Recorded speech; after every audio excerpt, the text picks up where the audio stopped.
you, Paige. It's so exciting to be here. So I'm going to just jump right in and start with our first question. This, as we all know as mothers, has probably been one of the most difficult years of our lives.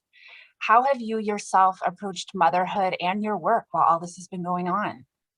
Yeah, it's been one of the toughest years. I started 2020. Girls Who Code had a Super Bowl ad. I had just had a newborn baby via surrogate. And so I had all these feelings about, not being able to carry him. And I was so excited to take my parental leave so I could like spend that time really bonding with Sai. And then COVID-19 hit. And I found myself a couple weeks into his birth having to go back to work. I had to homeschool my 5-year-old, and I had to save my global nonprofit because we know when recessions hit, the first resources to go are those to women and girls.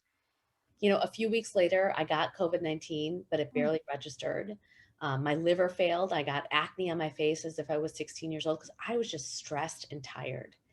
And when I looked on my Zoom screen, every mom looked exactly how I felt. And I think for so many of us, we were grinning and bearing it, just waiting till September when the schools open and we would have some amount of reprieve.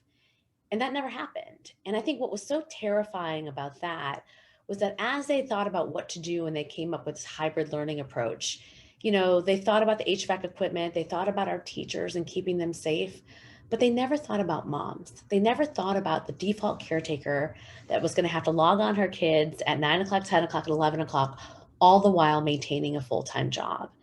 And that total disregard, and that happening at the same time you were seeing these droves of women leave the economy, was terrifying.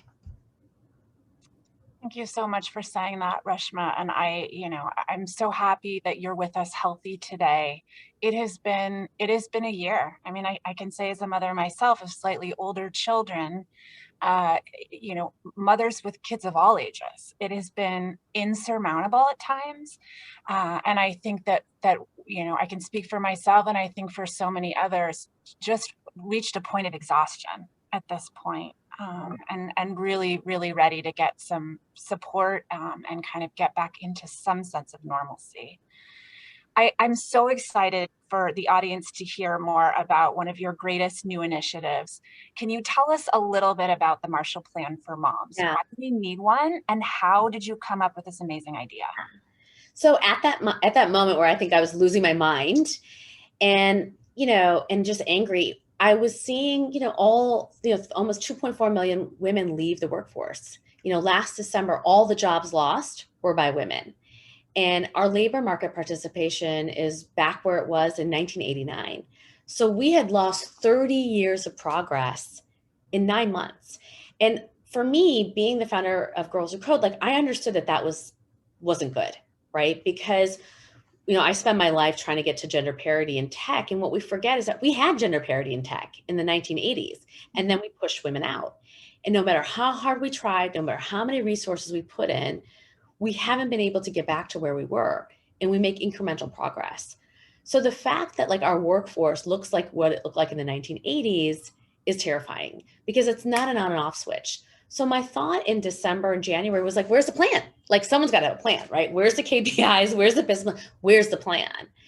And there was no plan. And so I wrote Marshall Plan for Moms as an op-ed saying, when I talk to my PTA moms, here's what they tell me that they need. 4 things. 1, they need cash, basic income payments to mothers, because every mom's situation right now is different. Some moms need money to pay the rent. Some moms need money to put food on the table. But what they do need is resources. The second thing I heard from mothers is that we need paid leave and affordable childcare. Less than 1 out of 4 workers gets paid leave. And when it comes to women of color, those numbers are even worse. And childcare today is just unaffordable. It's always been unaffordable, quite frankly. My parents came to this country as refugees. And because my dad couldn't afford the $50 a week for childcare, I became a latchkey kid. And so many moms are asked to make unconscionable choices, today, and it's not right. And, the other thing is we needed schools to open safely, 5 days a week. And finally, we needed retraining programs. so many women lost their jobs because they found themselves in industries that weren't pandemic proof, like retail, healthcare, education. Many of those jobs aren't coming back. And 70% of low income families are run by a single breadwinner who's a woman, and often a woman of color.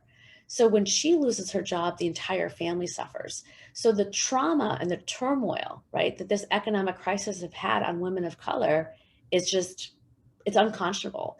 And so the Marshall Plan for Moms was like, a 360 plan to say, this is how you get mothers back to work. With such an amazing plan and such an amazing framework, how are you pushing this forward, and how can people get involved in this movement to support it? Well, go to marshallplanformoms.com. And, since January, we've made pretty tremendous progress. We've gotten two bills passed or, in Congress, two bills introduced in Congress, two resolutions, Marshall Plan for Moms, one by Congresswoman Grace Meng and one by Senator Amy Klobuchar and Senator Duckworth. And so, we've set the frame and the conversation of really saying we have to put motherhood at the center of economic recovery. We can't talk about building America back better without building motherhood back better. And if we were honest, moms are America's social safety net. The reason why we don't need to change our structures, legislators think, is because we jump in and we do it. And we're not doing it anymore. We're not working for free. And so we've gotten two bills introduced in Congress. We've gotten a handful of bills introduced across the state, the LA City Council, New York State today, this week, the New York City Council. So legislators across the country are saying we need a task force, to basically look at how we're supporting mothers in this economic recovery. And so that has been really, really, really powerful. Over 16,000 women have signed our petition. We took a full page ad in the New York Times that was signed by Amy Schumer to Connie Britton, to Alyssa Milano, to Gabrielle Union, to Ai-jen Poo, so to activists, to celebrities, to business leaders. We did the same thing, 50 Men, that was led by Steph Curry. Yesterday, we announced the Moms Deserve More Flowers store, which is like, it's Mother's Day this weekend. Like, don't give me flowers in a card, like give me paid leave, give me affordable childcare.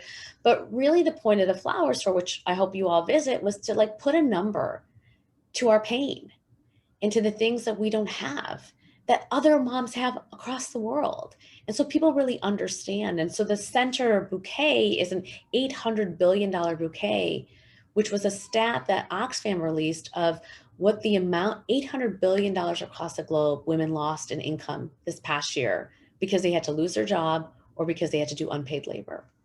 Reshma, that is so powerful. And I am getting goosebumps in everything that you just stated, just by, the enormity of what you ended on, and also feeling so liberated and just empowered by that comment of like, we're not doing this anymore.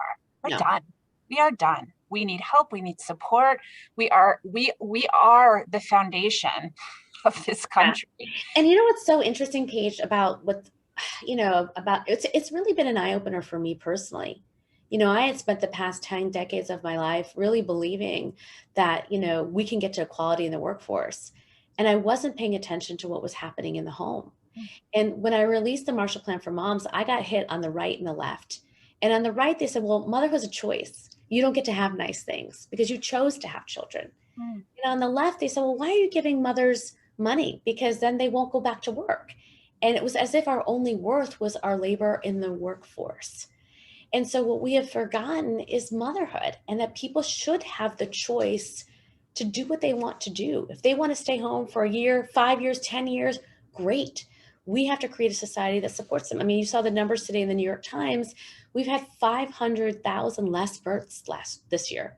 People don't want to have kids, in the same way, because it's not attractive. It's too hard. It's too expensive. And that's not good for society. So, we have to have a national reckoning about motherhood. We have to have an entirely different conversation than we've ever had before. And we have a moment to right now. So, and I applaud you, Paige, because you've been doing this work for so long, and it's so important because you've been centering motherhood in the conversation. And I think all of us that are activists on women and girls need to center mothers in the conversation right now. Yes, yes, absolutely.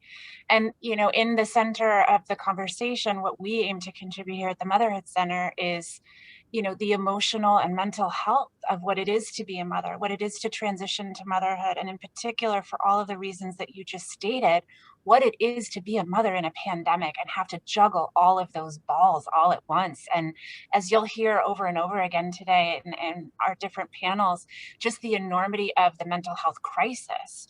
You Oh my know, whereas 1 in 5 women historically were deemed to have experienced a perinatal mood and anxiety disorder during pregnancy and postpartum, there's some research out there that states and finds that it's as high as 72% of all new and expecting mothers are experiencing a PMAD right now because of everything that they've been going through in the past year. And so for you, I ask, how have you yourself addressed your own mental health as a mother with everything that's been going on? it's been it's been really hard. You know, there are times I have a 6-year-old and a 13-month-old, and I'm trying to work at home. You know, yesterday I did an interview in Bloomberg, and you could just hear my baby shrieking in the bath. You know, and I'm just sweating, right? Because it's constant, right? It's constant. It's like sensory overload all the time. And, you know, I know I find myself losing my temper, and then I'm mad for losing my temper. I just want to run away, you know, and escape. And listen, these are babies that I had after, you know, 5 miscarriages. I mean, I always say my most important title is mom, but that doesn't mean that it's not hard. And it becomes even harder when, you know, this Mother's Day, I look at all these campaigns, right? Like, mom's a superhero, get her flowers, buy her a new pair of Nikes. And it's like, it makes it worse, right? Because it makes it seem like we're supposed to be martyrs. We're not supposed to complain. We're not supposed to ask. We're not supposed to say, you know what, I need some more sleep. Like, I need to go for a walk, you know, and say that we're not okay. And I think the fact that, again, so many decisions are made that affect us without even us being considered, it's just, it's terrifying, right? It feels like we have no control, and that we're not seen. And I've been really trying to like take that power back, you know, in my life, and apologize, you know. And look, I think I've been having a lot of thoughts about my own marriage and my partnership that I have, because you can't even say that this work's not unseen. We've been locked in our houses, right, with our partners and our spouses, and so they know that we're doing that laundry in between Zoom calls, or that we're cooking, or we're doing, you know, we're taking out the garbage. And the ratio of housework between couples has just not shifted in the pandemic because that work is not valued. And then it's my shame. Like, if my husband's not doing his part, that's my fault. I haven't trained him right, you know? And so the anger and the frustration and the shame, right, about that is, again, that being this typical American conversation we have. And it doesn't, you know, the fact that we haven't shifted culture and social norms, you know, that we haven't actually said that, you know, part of being a dad is doing the dishes. You know what I mean? And you're not going to get gaslit for it, you know, at the gym when you're playing basketball or at work. And so it's so, Paige, as you know, it's so deep, right? But my goal is, I want to take moms from rage to hope. I want to go from rage to hope, right? And I think that this is an opportunity, a tremendous moment to build motherhood back better, the way we want it to be. Okay, Reshma, take me on that journey with you. And so We're going many on this women together. who I know can identify with our rage. As much as we love our partners, I think a whole new rage has blossomed over the past year.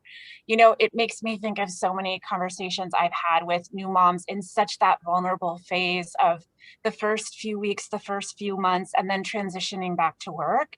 And I've heard so many women say, I think it's harder to have my husband working from home with the door closed as I am on the other side of the door, also trying to work and care for my children. And I know that I can't knock on the door to Yeah. ask for help because he's in a meeting. Like, it almost enrages me more that at least if he was at work and he wasn't in the same house as me, then I know that he's not within the same physical proximity. So I hear you. And just on a side note, I am very happy to be reunited with my own family on the West Coast. I'm flying out there tomorrow. And last night I had that panic of anxiety of, like, after a year and change of being the gatekeeper of anything and everything domestic, child, and pet related, oh my goodness, how is everyone going to stay alive when I'm not there?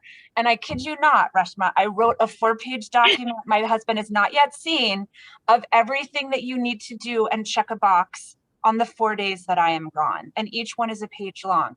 And part of me was kind of like, this is going to be kind of fun. I might just enjoy handing this off to him so that he actually sees everything I've been doing. And then I was kind of like, wait, that's a little bit selfish, and not so much at the same time.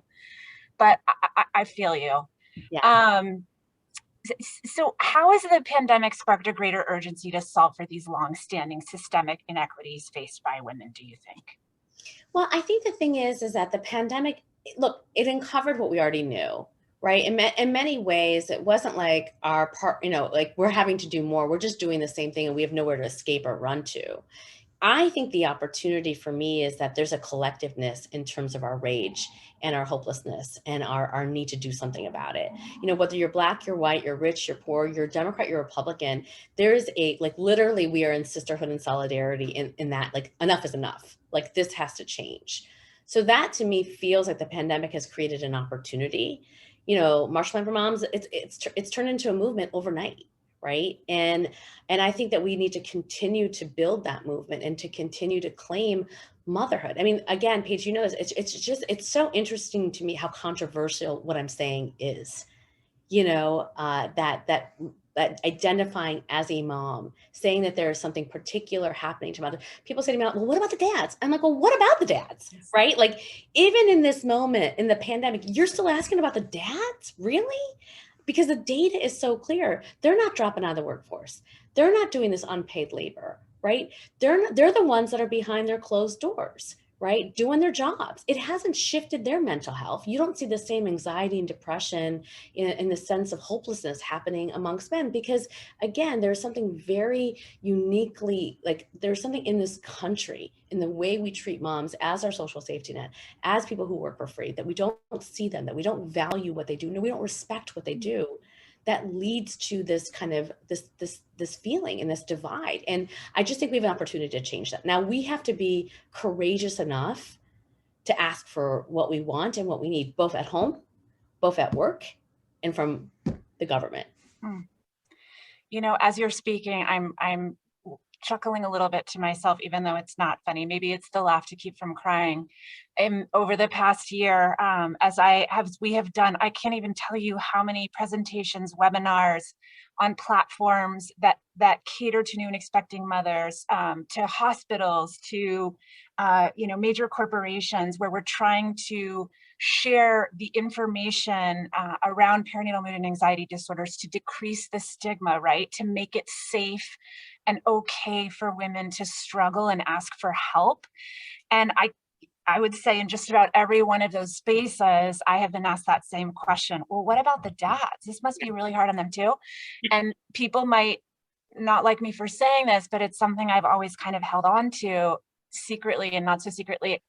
The response that I want to say is, can't we just have this one thing? Yeah.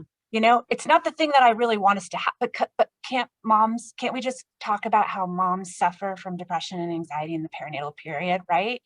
And yes, 1 in 10 dads do experience a PMAT, and like 72% of all new and expecting moms are right now. So I hear you, I'm with you. And we have to keep pushing to have that one thing. We have to keep pushing. And it's the same at Girls Code. People are like, well, shouldn't boys learn how to code? And I was like, yes, but this is about focus and not exclusion. All the bad things that are happening to girls. Right. All the bad things are happening to moms. And so if we can help them, we can save them, dads would be good. And to be honest, I mean, not to be dramatic, but we have to save motherhood right now. Oh my We're goodness. in a huge, it is, this country, it is not attractive to be a mom. Well, and we're seeing it in the birth rates that you mentioned in the very beginning. Yep. So you've been out there in the field, you've been having so many conversations. What are some of the stories that you've been hearing from real women in the work that you're doing? I think that what I'm hearing is we've been focused a lot about the numbers, but we haven't been talking about the dreams deferred.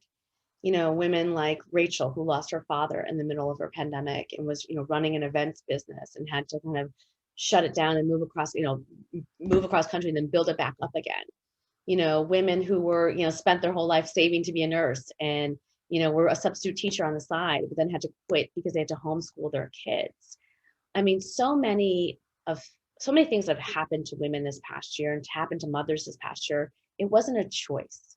It wasn't like, I want to step aside from my job right now and take care of my kid. It was a choice that was forced upon us. Mm. And so I think that there's a lot of sadness, around that. And so I'm, again, hearing very similar stories, across the country. The thing, Paige, that I'm also thinking a lot about is, what is it going to look like when we go back to normal? There's this real debate about whether flexibility, remote working will actually be better for moms, but how do we design it in a way that is true? Mm. So, like, let me give you an example. Like, offering paid leave in and of itself is not enough. Only 7% of American dads take paid leave, right? Because we want to hire the dad who takes his kids to Little League, but then when he's like, I'm taking 3 months off, we're like, well, what are you doing for 3 months? So similarly, we have to think about, how are we designing remote working so that the moms are not at home doing the extra load of laundry in between Zoom meetings, thinking that will then give us time on Saturday to go to yoga, while the dads are fleeing the housework, sitting at the water cooler, planning their next promotion. And so I think that there's a real risk, of exacerbating the inequity, in the workforce. Again, when we talk about the pay gap isn't between, isn't faced necessarily by childless women. It's between mothers and fathers. Because when you're a dad, we think that you are, stable and somebody we want to hire, and so you get paid more. But when you're a mom, we think you're not as committed. You know what I mean? And your attention is elsewhere. And so you lose, 25 cents on every dollar. Mm. Yes, and what you first started with in response to this question, I can't tell you how, in so many of the groups that I run, that provide support and care to new and expecting moms that are struggling emotionally, I will ask, I want you to fill in the blank. I am grieving the loss of, right? And the list that goes on and on and on, right? Particularly in this pandemic, I'm grieving the loss of my sense of self. I'm grieving the loss of how I thought my birth was going to be, how I thought my pregnancy was going to be. I'm grieving the loss of friends and family being around to help support me as I transition to motherhood. I'm grieving the loss of the fact that I thought I'd be going back to work at 3 months and I don't have a job anymore. Or grieving the loss of the fact that I thought maybe I'd be able to have some separation of self, right? When I do go back to work, that I could actually go to a space and work there. But like, there's so much grieving that mothers are experiencing right now. Thousands of years of grieving, but also so much that has happened in the past year that really leaves women feeling as though they are at a loss. Yeah. And I find so much hope in what you're proposing. Yeah, I get it. I had a newborn baby at the beginning of this pandemic, and he's got no friends. I never got, we just recently went to a music class outside, in Madison Square Park. And, we didn't have a birthday party for him when he was born. His grandparents have spent no time with him. And it wasn't, it wasn't the way that it was supposed to be. And you don't get that back. And so I think that there is a lot of grief and loss. And oftentimes, again, I think because moms are made to feel like they're martyrs, we're not able to really talk about it, because it's like we're a bad mom if we complain about anything about motherhood. Right. Well, as we reference so frequently here, that motherhood is romanticized and it's a one size fits all, right? And we have social media to thank for reinforcing that image of the perfect mother, the blissful mother, the happy mother, that this is the best thing that's ever happened to me mother. And because that's all around us, everywhere we look, everything we read, everything we see, if we don't feel that way, then we feel as though we failed somehow and we're making mistakes left and right. Absolutely. And I think that's the opportunity to tell the truth about motherhood.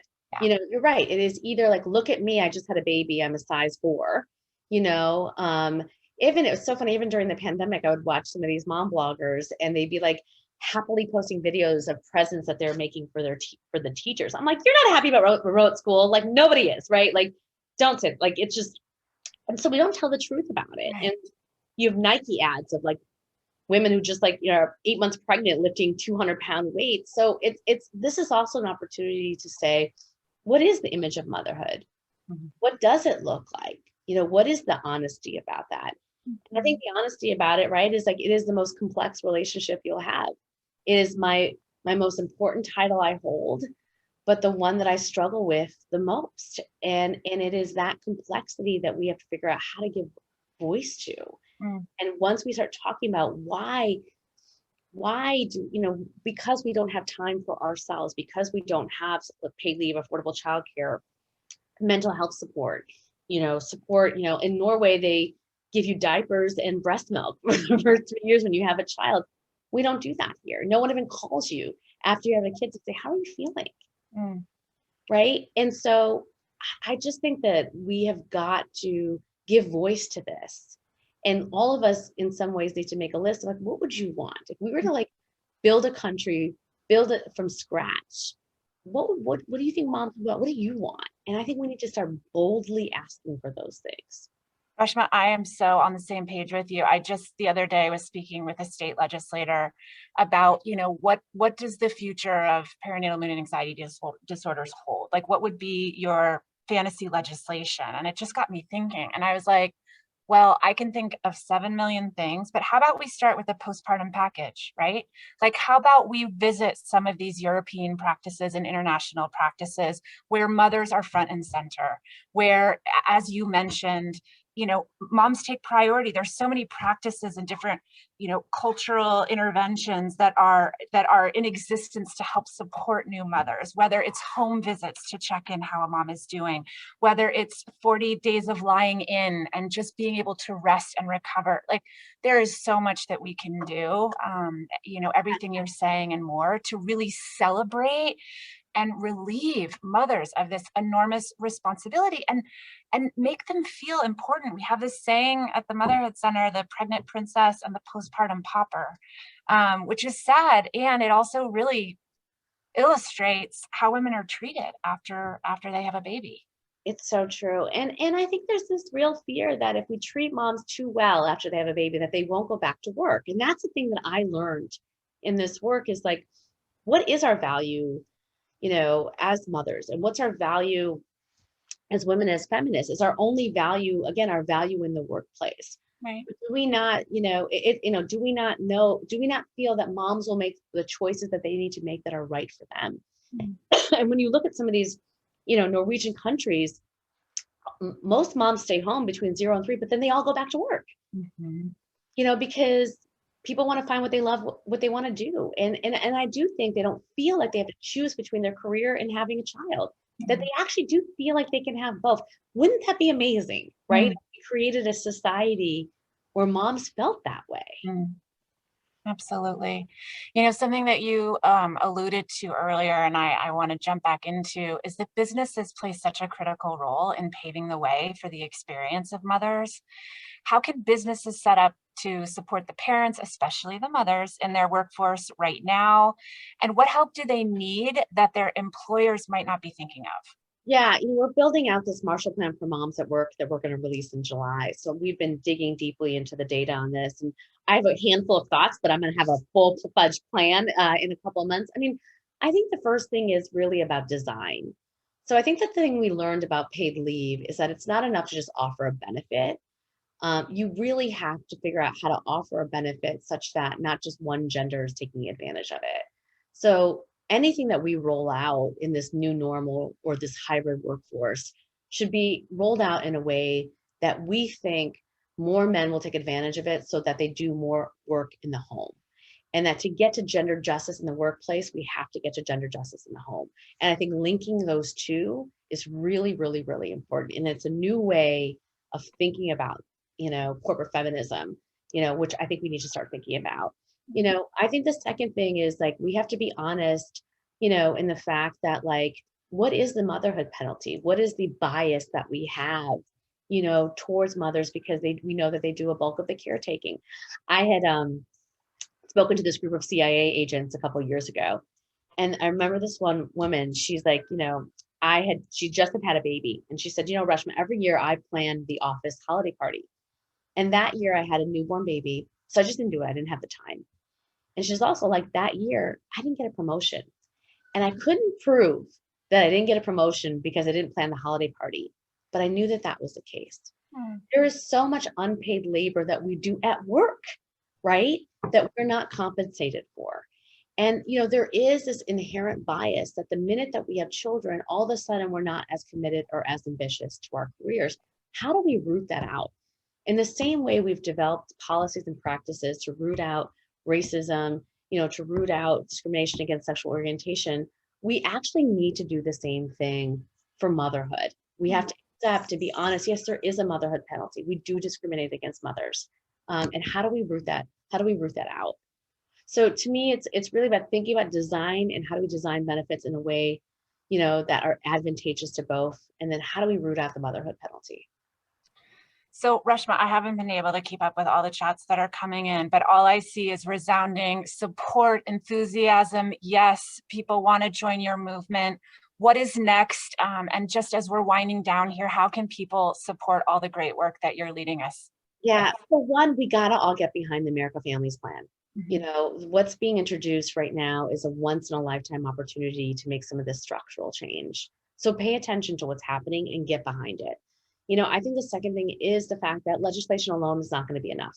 We have to have a national reckoning about motherhood, and we have to change culture and our social norms to do so. And so go to marshallplanformoms.com. We're going to be releasing these campaigns, that are around tentpole events. And so we just did Mother's Day. We're going to be doing another campaign around Marshall Plan for Moms at Work. And so get engaged in our actions and in our campaigns, sign up and use your voice. Listen, I know we're all exhausted, so I'm not asking you to march for paid leave. If you can, great. But if you can't, figure out what you can do yourself to give voice, and find time for you. Like, so for example, in my home, my husband does the nights and I do the mornings. And I know if I'm sitting downstairs, Nahal will look at me like, hey, can you just warm up the bottle? And so all of a sudden I start doing nights in addition to mornings. So every night, 7 o'clock, I just walk out the door and I go for a walk. You know what I mean? Maybe I'll stop at the local bar, right? Get a glass of wine. But I changed that one aspect of my behavior, right? To find time for myself and to give him time and the opportunity to pick up some of that work. So on whatever end of spectrum, you can do something, to feel again seen, to feel valued, and to feel like you have control over your life. But Reshma, I could talk to you for another 3 hours. Yes, we're all exhausted, and I don't know about anybody else who joined us today, but I have reconnected with my energy to jump on the bandwagon of the great work you're doing. Count the Motherhood Center in. We have signed on to the Marshall Plan. We will support this initiative in any way that we can. And I just want to piggyback on what you were saying, something that really hit me very hard, and something that we really encourage women in particular that have experienced a perinatal mood and anxiety disorder: tell your truth. Tell the truth. We need to talk about what's really happening to us, what's really going on. We need to share our stories. We need to break the stigmas. We need to try to eliminate the shame. And these are the ways that we're going to impact change. So I just want to thank you to the moon and back for being here with us today. Page is so important and so powerful. And I am in your sisterhood. Whatever you need, I am here to root you on.